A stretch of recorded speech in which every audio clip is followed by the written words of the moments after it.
जैसे कि पहले फर्स्ट क्लास में हम लोग हिस्ट्री ऑफ कंप्यूटर की बात किए थे। आज हम लोग नेक्स्ट इस लेक्चर में बात करेंगे जनरेशन ऑफ कंप्यूटर की। देखिए बहुत शॉर्ट में हम लोग जनरेशन पढ़ेंगे, क्योंकि हमने पहले ही कहा है कि हम वीडियो लेक्चर ज़्यादा ना हो जाने की वजह से, वर्ड ना जाए, लेंदी ना हो जाए, उसकी वजह से शॉर्ट में ही चलेंगे।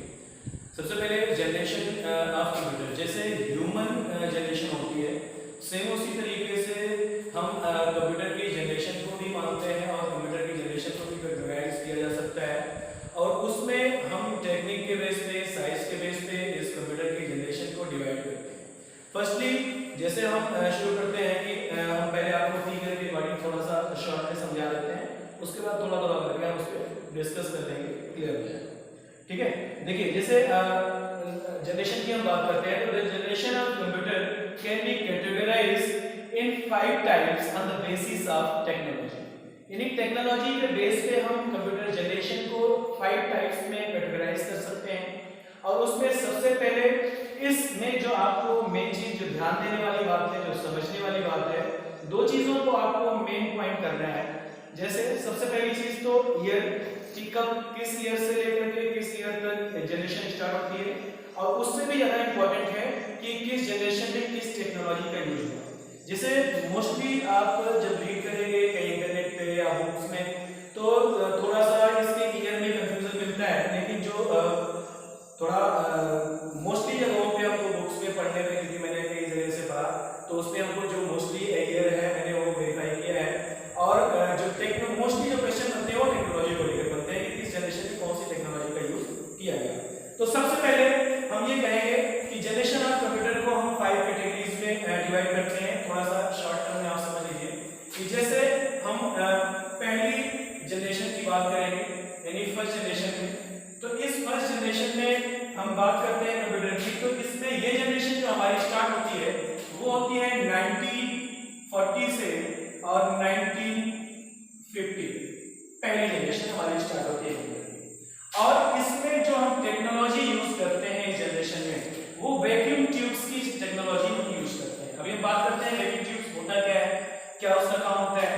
तो हम इसमें टेक्नोलॉजी की जो हम बात करते हैं वो वैक्यूम ट्यूब्स की टेक्नोलॉजी की हम बात करते हैं, वैक्यूम ट्यूब्स। ठीक, वैक्यूम ट्यूब्स की हम वैक्यूम ट्यूब्स की टेक्नोलॉजी इसमें यूज होती है फर्स्ट जनरेशन के कंप्यूटर में। अब वैक्यूम ट्यूब अभी एक्चुअली हम प्रोजेक्टर पे होते हैं, तो उसमें हम आपको उसका फिगर भी दिखाते हैं, लेकिन थोड़ा सा हम उसको बताते हैं कि वैक्यूम ट्यूब्स होता कैसे है। वैक्यूम ट्यूब्स का जो आप आकार देखेंगे तो वो थोड़ा सा मैं बनाने की कोशिश करता हूँ, और वो इस तरीके से होता है। और इसमें जैसे ये मान लीजिए इस तरीके से ये वैक्यूम ट्यूब्स का फिगर इस तरीके से बनाया जा सकता है, बहुत बेहतर नहीं है, आप लोग देखेंगे। तो इस तरीके से कि वैक्यूम ट्यूब्स जो होता है वो फर्स्ट जनरेशन के कंप्यूटर में यूज हुआ, और इस जनरेशन के कंप्यूटर में वैक्यूम ट्यूब्स बहुत ज्यादा यूज हुआ। अभी हम बात करेंगे, आगे चलकर डिस्कस करेंगे। दूसरा होता है हमारा, और इसमें जो हम लैंग्वेज की बात करेंगे, फर्स्ट जनरेशन की लैंग्वेज में, फर्स्ट जनरेशन में कौन सी लैंग्वेज यूज होती है, और इस जनरेशन में हमारी लैंग्वेज होती है असेंबली लैंग्वेज, जिसे हम कह सकते हैं असेंबली लैंग्वेज हमने यूज होती है। और उसके बाद में सेकंड जनरेशन में हम जब बात करेंगे, आप ये मान लीजिए कि सेकंड जनरेशन की हम बात करेंगे, तो सेकंड जनरेशन स्टार्ट होती है यानी 1950 से 1963। ठीक, इस 1963 तक ये सेकंड जनरेशन चलती है, और इसमें जो टेक्नोलॉजी हमारी यूज होती है, क्योंकि हमने कहा कि हम on the basis of the technology के पे ही हम इस जनरेशन को कैटेगराइज किए हैं। तो ये एवरी जनरेशन यानी सारी जनरेशन में इसकी टेक्नोलॉजी चेंज होती जा रही है, क्योंकि उसी के बेस पे हमने इसको कैटेगराइज किया है। तो फर्स्ट ऑफ जैसे हमने कहा कि फर्स्ट जनरेशन में वैक्यूम ट्यूब्स की टेक्नोलॉजी यूज हुई, तो सेकंड जनरेशन में इस वैक्यूम ट्यूब्स की टेक्नोलॉजी को रिप्लेस कर दिया गया। क्यों किया गया, अभी हम बात करते हैं। पहले हम ये देखते हैं कि उसको जब रिप्लेस किया गया तो उसकी जगह पे क्या आया, उसकी जगह पे आया ट्रांजिस्टर्स।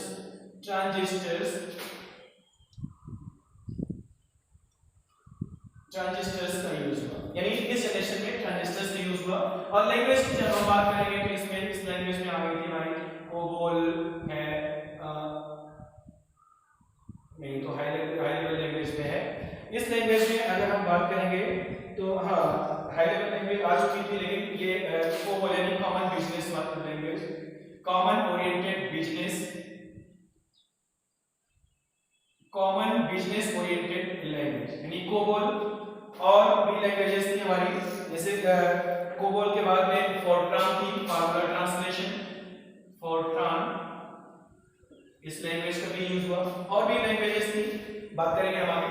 उसके बाद में हम थर्ड जनरेशन की बात करेंगे।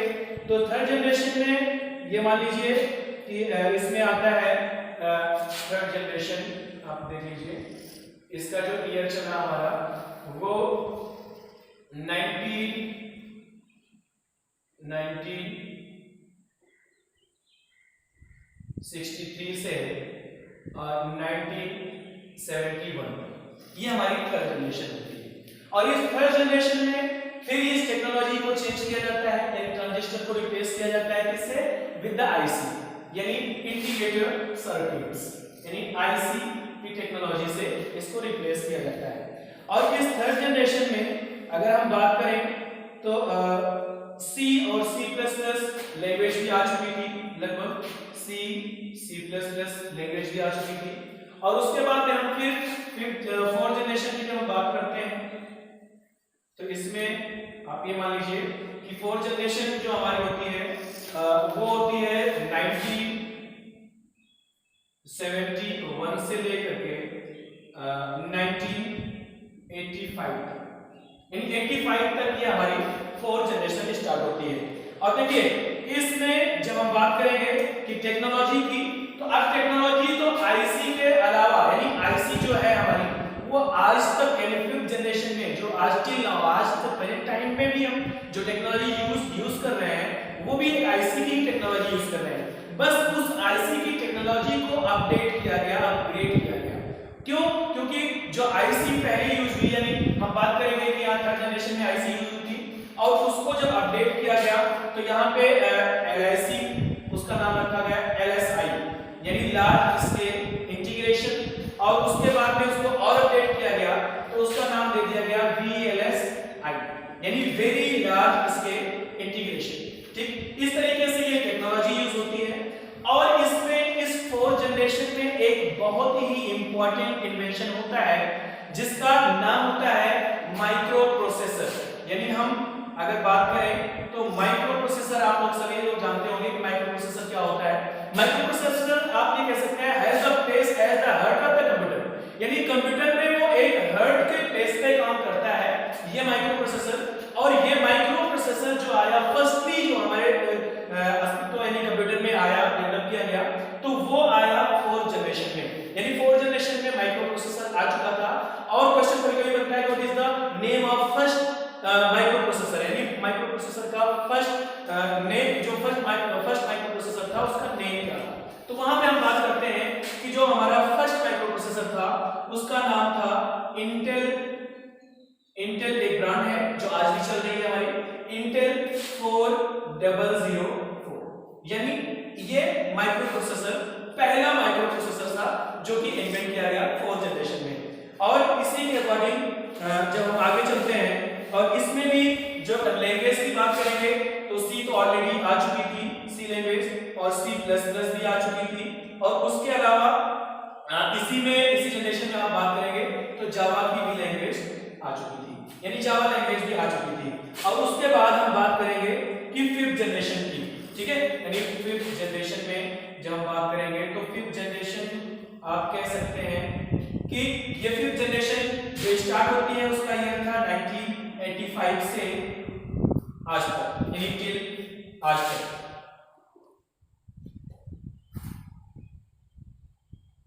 या आप प्रेजेंट लिख सकते हैं 1985 से प्रेजेंट टाइम। ठीक, ये हमारी फिफ्थ जनरेशन होती है। अब फिफ्थ जनरेशन में चेंजेस क्या होता है, ये जो हमारा ये कह सकते हैं आप हाँ, जो हमारी ये टेक्नोलॉजी VLSI थी यानी वेरी लार्ज स्केल इंटीग्रेशन था, उसको हम लोग अल्ट्रा लार्ज स्केल यानी उसी आईसी को और अपग्रेड किया गया। यानी आप कह सकते हैं कि more than thousands of component, यानी उस आईसी के बहुत सारे कंपोनेंट को को रिड्यूस किया गया, कम कर दिया गया, और उस आईसी की जो साइज थी वो बहुत यानी छोटी से छोटी, आप कह सकते हो छोटी से छोटी यानी बहुत छोटी कर दी गई उस आईसी की साइज को। और वहां पे जब उस साइज को बहुत छोटी किया गया तो उसको हम लोग नाम देते हैं ULSI, यानी अल्ट्रा लार्ज स्केल इंटीग्रेशन। यानी ULSI इसकी टेक्नोलॉजी आ चुकी थी, यानी अल्ट्रा लार्ज स्केल की टेक्नोलॉजी आई। और जब हम बात करेंगे प्रोग्रामिंग की तो प्रोलॉग की टेक्नोलॉजी आ चुकी थी, यानी प्रोलॉग मतलब जैसे आप ये कह सकते हैं programming logic, programming Prolog, programming logic में जैसे आप ये कह सकते हैं कि आर्टिफिशियल इंटेलिजेंस, यानी हम इस टेक्नोलॉजी में भी आ गए जिसमें बहुत सारे, अब तो आप देख ही रहे हैं कि रोबोट वगैरह का इन्वेंशन हो रहा है जो कि एक ह्यूमन के रूप में वो काम कर रहे हैं, जो उनका इंटरेक्शन है वो एक ह्यूमन के तरीके से है। तो ये आर्टिफिशियल इंटेलिजेंस यानी AI की टेक्नोलॉजी आप कह सकते हैं, यानी यहाँ से इसी उसमें जनरेशन में, 5th जनरेशन में आ चुकी थी। तो इस तरीके से अगर हम बात करें तो ये हमारी 5th जनरेशन होती है। लेकिन अब हम शुरू से बात करते हैं कि जनरेशन क्यों चेंज हुई, कब कब कैसे चेंज हुई, ठीक है। थोड़ा सा बस जस्ट 2 मिनट के अंदर इसको हम कंक्लूड करेंगे। और यहाँ पे हम बात करते हैं, देखिए जब 1940 से 1950 तक फर्स्ट जनरेशन चलती है तो उस बीच में हमने कहा कि वैक्यूम ट्यूब्स एक टेक्नोलॉजी यानी वैक्यूम ट्यूब्स कंपोनेंट का यूज किया गया। अब ये कंपोनेंट लॉजिकल फंक्शंस के लिए यूज किया गया, ठीक है। इसके लिए इसमें इस फंक्शन का इस टेक्नोलॉजी में यूज किया गया। लेकिन क्या रिक्वायरमेंट हुई, क्या ऐसी कंडीशन आई कि हमें सेकंड जनरेशन में इस वैक्यूम ट्यूब्स को चेंज करना पड़ा। आप ये कह सकते हैं कि जो हमारे फर्स्ट जनरेशन के कंप्यूटर थे उस कंप्यूटर की जो साइज थी वो बहुत ज्यादा हुआ करती, यानी बहुत हैवी साइज थी। आप ये मान सकते हैं कि जो आप देखेंगे कि एनिया वगैरह जो थे वो 8 फीट हाइट यानी 8 फीट हाइट का कंप्यूटर हुआ करता था, और उसके जो प्लेसेस हुआ करते थे जहां पे उसको इंस्टॉल किया जाता है उसके लिए बात होती है कि हैविंग 3 बेडरूम्स, यानी 3 बेडरूम्स का मतलब ये जो हमारा हॉल है, इस हॉल में ओनली एक कंप्यूटर को हम असेंबल कर सकते थे। इतने आप मान सकते हैं कि इतना बड़ा सा वो कंप्यूटर होता था। और जब ये इतना बड़ा कंप्यूटर होता था तो उसमें जो वैक्यूम ट्यूब्स जो लगती थी, जो वैक्यूम ट्यूब्स कंपोनेंट लगता था, वो कंपोनेंट आप ये कह सकते हैं कि बहुत ज्यादा उसको आप कहेंगे, आपको पाएंगे कम से कम वो हजारों लगभग नियर अबाउट 1000 के नियर अबाउट उसकी जो क्वांटिटी हुआ करती थी उसमें लगती थी। लेकिन जो सबसे मेन डिसएडवांटेजेस आप कहेंगे कि फर्स्ट जनरेशन का था वो वैक्यूम ट्यूब्स की टेक्नोलॉजी ही था, क्योंकि वैक्यूम ट्यूब्स एक ऐसा कंपोनेंट था जो कि उसकी मात्रा बहुत अधिक लगती थी फर्स्ट जनरेशन के कंप्यूटर में, लेकिन उसकी अपनी ओन लाइफ यानी जो अपनी उसकी पर्सनल लाइफ हुआ करती थी वो बहुत शॉर्ट हुआ करती थी। यानी वैक्यूम ट्यूब्स की टेक्नोलॉजी को हम चेंज क्यों किए, क्योंकि उसकी जो वैक्यूम ट्यूब्स कंपोनेंट था वो बहुत जल्दी खराब हो जाता था और उसको रिप्लेस करना पड़ता था। तो इसी कंडीशन में अभी हम मोबाइल लेते हैं, अगर इस मोबाइल में कोई एक ऐसा कंपोनेंट होता है जिसको हम लें और बहुत जल्दी वो खराब हो, और वही कंपोनेंट हमारे इस मोबाइल डिवाइस में कई क्वांटिटी में लगे हो, तो हम इस डिवाइस को नहीं पसंद करेंगे। क्यों? क्योंकि इसमें एक कंपोनेंट ऐसा है जो बार-बार खराब होता है। तो ऐसी कंडीशन में फर्स्ट जनरेशन के कंप्यूटर में जब ये दिक्कतें आने लगी कि वैक्यूम ट्यूब्स बहुत जल्दी खराब हो जाता है और उसकी क्वांटिटी भी बहुत अधिक है, तो इस वैक्यूम ट्यूब्स की टेक्नोलॉजी को सेकंड जनरेशन में जब एंटर करते हैं तो उसको चेंज कर दिया जाता है, और यहीं से ट्रांजिस्टर का यूज होने लगा।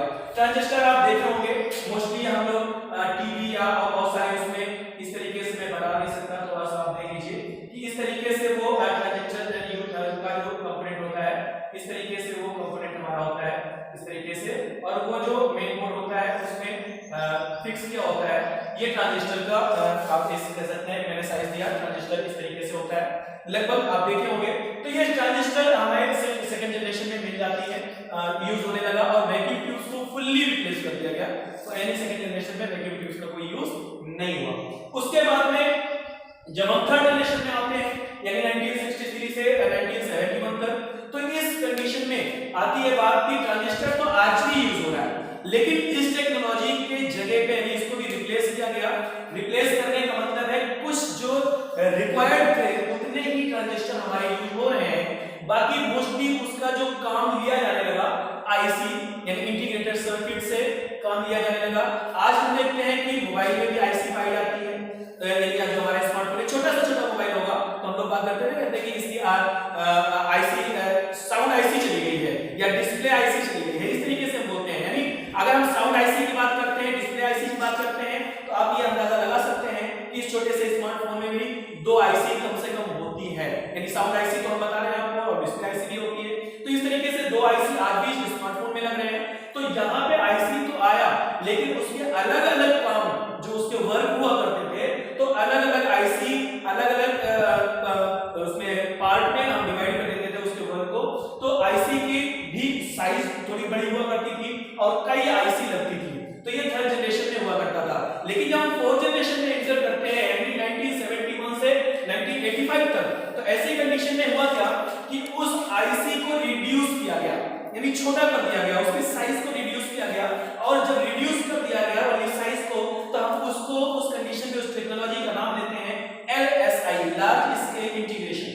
ठीक, उसके बाद में उसी को जब और छोटा किया गया, यानी और अपडेट किया गया और उसके और साइज को कम किया गया, तो उसकी क्वांटिटी को भी कम किया गया, तो उस टेक्नोलॉजी को हम नाम देते हैं VLSI, यानी वेरी लार्ज स्केल इंटीग्रेशन। और उसके बाद में यहाँ पे लैंग्वेज की जो हमने बात है कि C++ आ चुका था लगभग, और फिर उसके बाद हम जब एंटर करते हैं यानी 95 के बाद आज तक की जो कंडीशन चल रही है, यानी जो जनरेशन में हम एंट्री मारे हुए हैं, एंट्री किए हुए हैं, उस एंट्री में उस जनरेशन में हम देखते हैं कि उस आईसी को यानी कम से कम मात्रा में, यानी आप कह सकते हैं कि thousands of component could be packed into a smaller chip, यानी इस छोटी सी चिप में thousands of component, आप ये कहेंगे कि हजारों कंपोनेंट को ही उठा करके उसमें पैक कर देगा। नो, हुआ क्या यहाँ पे कि ऐसे बहुत सारे आईसीज, बहुत सारे कंपोनेंट को कम किया गया और उनके जो फंक्शन थे, जो उनकी फंक्शनैलिटी थी, उस फंक्शनैलिटी को हम इस छोटे से यानी स्मॉलर चिप में ले जा करके पैक कर दिया। पैक करने का मतलब है कि हम उसी छोटी सी आईसी से हम उसके फंक्शंस का यानी उसका वर्क जो था उस छोटी सी आईसी से हम लोग लेने लगे। और ऐसी कंडीशन में यहाँ पे हम उस आईसी का की टेक्नोलॉजी का जो नाम हम देते हैं, तो यहाँ पे देते हैं अल्ट्रा लार्ज, यानी यहाँ पे अल्ट्रा कर दिया, यानी वेरी लार्ज से अल्ट्रा लार्ज कर दिया गया, यानी अल्ट्रा लार्ज स्केल इंटीग्रेशन। यहाँ पे इस टेक्नोलॉजी का यूज हुआ। और उसके बाद में जो हम प्रोग्रामिंग की बात करते हैं, टेक्नोलॉजी में एआई की भी टेक्नोलॉजी आप कह सकते हैं, आर्टिफिशियल इंटेलिजेंस की भी आ गई और प्रोग्रामिंग यानी प्रोग्रामिंग लॉजिक भी चलने लगा। इस तरीके से हमारी 5 जनरेशन का कंक्लूड हुआ। मैंने कहा था पहले ही कि हम बहुत थोड़े से लेक्चर को रखेंगे और बहुत शॉर्ट में, ये सारी चीजें मैंने बहुत शॉर्ट में इसलिए पढ़ाया कि मैंने क्लास में इसको एक बार पढ़ा दिया था और उसके बाद में ये रिवीजन में था, आप ऐसे कह सकते हो, क्योंकि बहुत सारे लोग उस दिन प्रेजेंट नहीं थे और मोस्टली ये हमारे जो कॉमर्स के स्कॉलर थे पीएचडी के, वो भी क्लास में नहीं थे, मोस्टली नहीं थे, एजुकेशन के मोस्टली थे, तो इसलिए हमने इसको थोड़ा सा रिपीट किया है। बाकी आगे जो हम पढ़ाएंगे उसको बहुत डीप में पढ़ाएंगे, आपको कोई भी प्रॉब्लम नहीं होगी, आप पूरे लेक्चर को ध्यान से समझते रहिएगा। बाकी जो हम आगे चलेंगे एक छोटी सी चीजों को हम समझाते हुए चलेंगे, क्योंकि बहुत सारे स्कॉलर हमको मिले थे और उन्होंने वहीं पे बोला था कि सर हमने कंप्यूटर का मैं सी तक नहीं समझता है, कंप्यूटर में हमको बहुत कुछ भी नहीं आता है अभी। तो आप ये ध्यान में रखिए कि आपको कोई प्रॉब्लम नहीं होगी, क्योंकि आगे के जो लेक्चर होंगे उसको हम डीप में चलेंगे और छोटी चीजों को हम लोग डिस्क्राइब करेंगे। ठीक, आज के लिए इतना ही, आगे मिलते हैं नेक्स्ट क्लास में।